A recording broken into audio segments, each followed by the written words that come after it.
YouTube!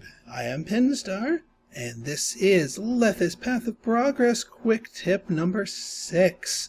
As you can see, I've expanded my food thing here. In fact, I've expanded it by exactly the same ratios. So I have, instead of four barley fields and 4 wheat fields, I now have 8 wheat fields, 8 barley fields. I've given myself another granary here, another 2 windmills here, and another 2 brewers. In fact, I've noticed that the one granary can accept about 8 fields worth of stuff on a full thing here. So by that theory, 2 granaries should be able to handle these 16 fields here. I've set this one to accept another 50-50 mix here. So let's see if this theory shakes out right here, because I haven't actually fully tested that. I've just observed it, that's what we have going here. So that actually,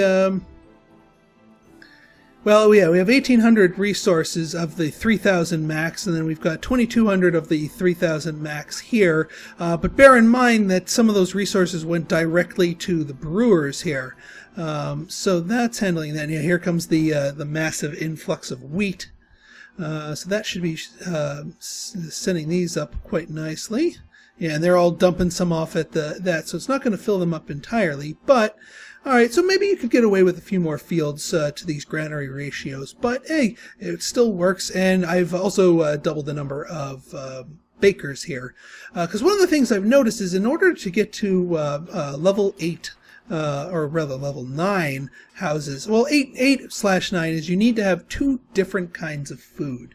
They're not as picky as the nobles, who want 3 different types of food, but the regular workers at higher levels want at least 2 different things. So we've got bread and fish here.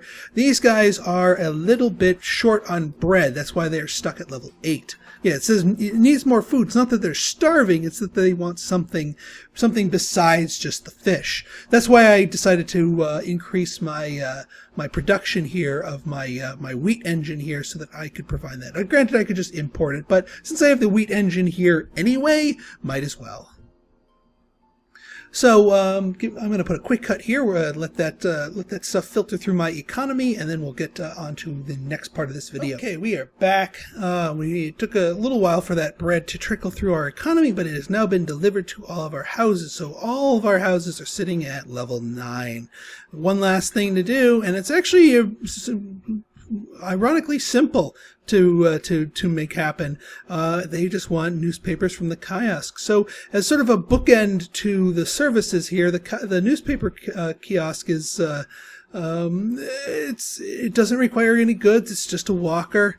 That's it. That's all it needs. So I just need to find the newspaper kiosk. I think there it is, and turn it on. We'll turn this one on as well. And that should see our housing block go all the way up to maximum level, the entirety of it. And so as many times as you replicate that, you can have yourself level 10 houses. Again, provided you feed it the proper thing and take care of it, boom! Look at all that. Level 10 houses across the board. I think we have just one straggler. Not pretty enough. So alright, so we got one straggler that's not pretty enough, but we also have a little tiny bit of free space over here. Yes, we do. So let's just pretty you up just a little bit here. Like that. And Viola. Total level 10 house coverage. Now, the benefit to level 10 houses is that you get yourself quite a bit of population in a very small amount of space. I mean, we're already up to 3,000 people here with these level 10 houses, and we can sustain quite a large economy from just a fairly small amount. And like I said, the more you replicate this particular design, the more goods you feed it, provided you're feeding it enough goods, the more you can make that happen and work for you. So there's the housing block paid off to level 10 here.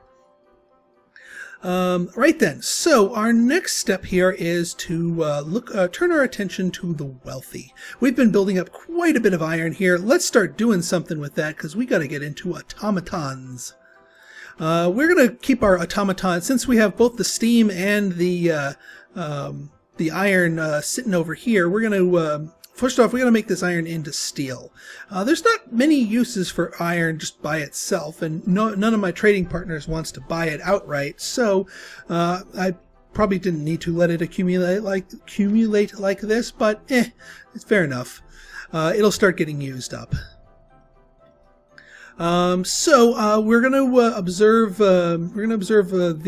another ratio here. One blast furnace, I believe, yep, blast furnace per iron mine. So 2 blast furnaces will make for 2 iron mines here. And you know what? Let's let this thing here also handle the steel.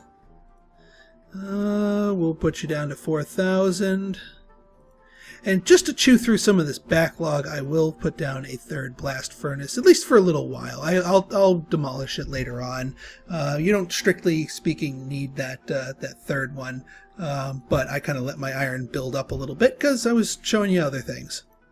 So that's going to start chewing through the iron here and turning that all into some lovely steel. Now, what do we need steel for? Well, that brings us to our next factory type here, the automaton factory. So we go down here, and yep, here we go, the automaton factory. We will. Where shall we put this? Now, the automaton factory, just like the condenser, wants a supply of steam just plugged right in it. So you want to keep that in mind when you're placing it. I'm going to put them over here. That way I can sort of wrap stuff around and still plug it in. And the other thing about the automaton factory is you never just want one. You want 2 of them. Whenever, in order to get a bourgeois zone up and running, you need to have 2 automaton factories. That will provide you enough automatons to get a full bourgeois, provider area set up, and that will allow you to get those mansions up to a decently high level. Now, they not only do they need steam connections, they also need regular road connections, and they do need maintenance. So you need to be very mindful of your placement of them, probably more so than your placement of this, although your placement of the condenser is still quite important. Luckily, we've got ourselves a nice little pipeline here. So we just connect them up to here, connect them up to here. That should give them the raw steam that they need. They also need steam capsules. Now remember what I said, that those these 4 drills are going to eat up one extractor's worth of stuff. So we're going to need another extractor to keep up with demand here. So I think, yeah, I'll put it right here. You want to, I mean, it might make sense to try and plug this extractor directly into the factory. Doesn't work that way. The factory wants the steam that's been to the condenser to go through the steam pipelines, and this stuff won't go through the factory's pipes, out this pipe, and to the condenser. It wants it all in a main pipeline. So just keep that in mind when you're placing your pipes. So we got that, and that should hook you up. So that condenser should be nice and happy.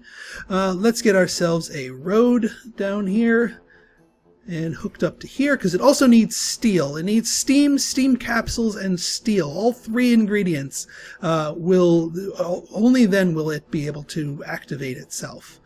And of course, we're kind of stretching. Oh no, we're not stretching our guy too thin. So we'll keep that right there.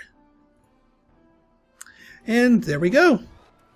Yep, it's got the steam, and it's getting deliveries of that, and it's getting deliveries of that. Now, here's an important thing to note about these automaton factories. So we've activated each of these, and each of them produces 15 automatons, as we can see here in the automation listing here. Now, you might say, okay, well, they just produce 15. Great. When do they make their next 15? They don't. They essentially, what they do is they instantly manufacture 15 automatons, and then all the production goes to maintaining those 15 automatons. So with these 2 factories cooking, we will never have any more or fewer than 30 automatons in the city. Yet these factories will continuously consume steel and continuously consume steel things here. So these things are a drain. So having idle automatons is not good for your economy, because you are literally burning up goods that could be used or sold elsewhere. That being said, we are going to be pressing these goods into service quite soon. So in our next and probably final tip video, I will set up a bourgeois zone for you all to enjoy, and give you a couple of tips on how to keep the rich happy, because their needs are a lot different than the workers. So we will keep that in mind. So if you if you like this video and you want to see more like it, hit that like button, hit that subscribe button, and leave me a comment. Good, bad, or indifferent, your feedback is always welcome. So until next time, this has been Pinstar signing out. See ya.